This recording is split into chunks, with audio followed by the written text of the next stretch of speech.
Well, let's take a look now at how ballots are counted and verified in the United States with our science and tech editor, Julia Seeger. Julia, good to talk to you about this. Tell us, first of all, just how the system works, how it's set up in terms of vote counting. So the official vote counting in the United States happens at a state level, so it happens at a local and county level. So local election officials are going to count the votes, verify results, but also the state is then going to certify the vote.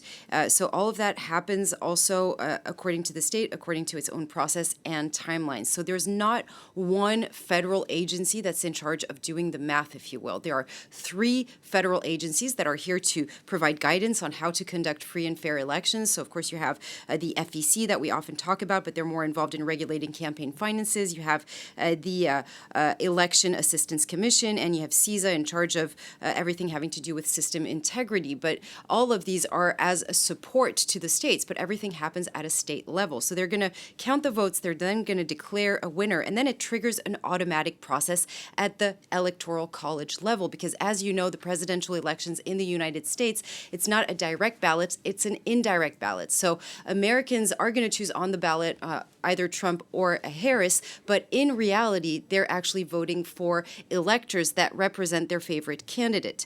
And each state has a number of those electors, which is proportional to the number of congressmen, so 2 senators per state, but also the number of representatives in the House, which are correlated to the population number. And so those numbers that you see here on the map, they actually change every 10 years on the latest, depending on the latest census. But to some degree, those electors are actually linked to the state's population. So if you look at California, that's more populated. You have 54 electors compared to 3 for Wyoming. Now, in every state, you have a rule that applies, which is the winner takes all mechanism. So if a candidate wins a majority of the popular vote in a state, so let's say 51%, it's going to take all of the electors.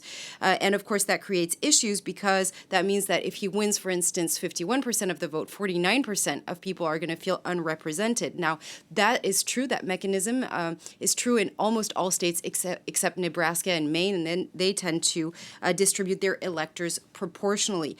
Now, so what happens is you have 538 electors. You need a majority to win the presidency, so at least the support of 270 electors. And then what happens is that those designated electors are going to be called by Congress to cast their official vote for president and vice president. The Congress then counts the votes and then, of course, declares the president-elect, and then he's usually inaugurated on January 20th in accordance to the 20th Amendment of the Constitution.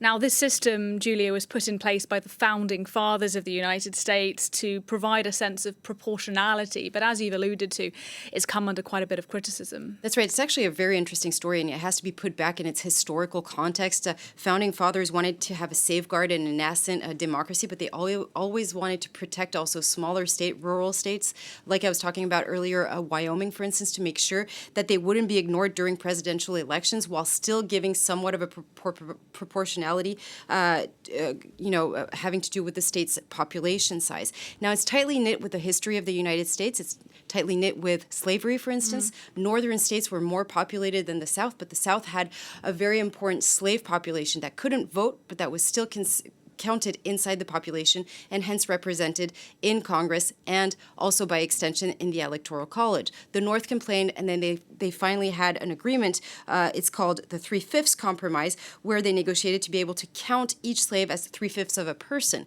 So, of course, that was abolished when slavery was abolished. But it just shows you one of the greatest criticism that still stands today against the system is the fact that not all vote has the same weight. And, of course, what happens is that you can actually win the Electoral College without winning the popular vote. That's what happened with Hillary Clinton in 2016, but also with Al Gore in 2000. Right. And so give us a sense then of why it appears to be so complicated to count these votes or so slow, because we know in previous elections it's taken days, as you say, to get the final result. That's right. In 2020 for Joe Biden, it took approximately 4 days. The reason why is because you have lots of different ways you can vote. So there's still the traditional way to vote, which is going to the polls in person on the day of the election. But there are many other ways, and mainly early voting. So you have states that are going to enable you to early vote in person. Others are going to allow you to do that, but by mail. In some states, you're going to have to show excuse me, you're going to have to show an excuse, and those are the states that are in purple. And then you have all those states that you see here in pink, and they've completely changed and become all mail elections. So they send ballots out to all electors, and then people drop them in ballot boxes. But you understand that the reason why it's so complicated is that you have votes arriving through different channels, in different formats, at different times, because early voting starts at different moments in different states. And so the idea was to give more flexibility to voters, but it's also brought a lot of complexity. Now, what makes it even more complex is that those states are going to start counting the votes at different times. So you're going to see on this next map in yellow the states that have already started counting voting, and especially absentee ballots.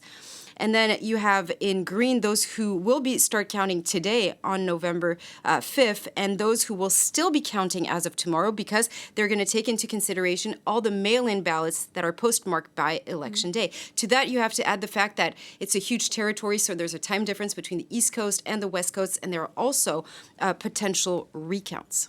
Just a final question for you then, Julia. It might sound a bit odd to people watching, but actually the media, television channels, can play quite an important role in when and how an election is called. That's right. Media outlets contribute to counting the votes. They have reporters on the ground helping in that, but also calling winners. And sometimes they do it a little bit too early. That's what happened in 2020 when Fox News, for instance, announced Biden as a winner in Arizona when there were still millions of ballots to be counted. And of course, it fueled a lot of questions, understandably so. But it's true that the media actually plays a big role. They tend to announce winners based on polls, on current trends, and the most well-respected let's say media source is really the AP, because they've been doing it for 170 years. And once again, the reason why the media has such an important role is because they wanted to fill that gap when it came to counting the vote. As I said, there isn't one national federal agency in charge of that. And so now we're seeing that media outlets are really realizing that they have a role to play,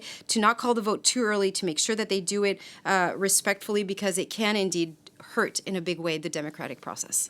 Julia Seeger, our tech editor, thanks very much.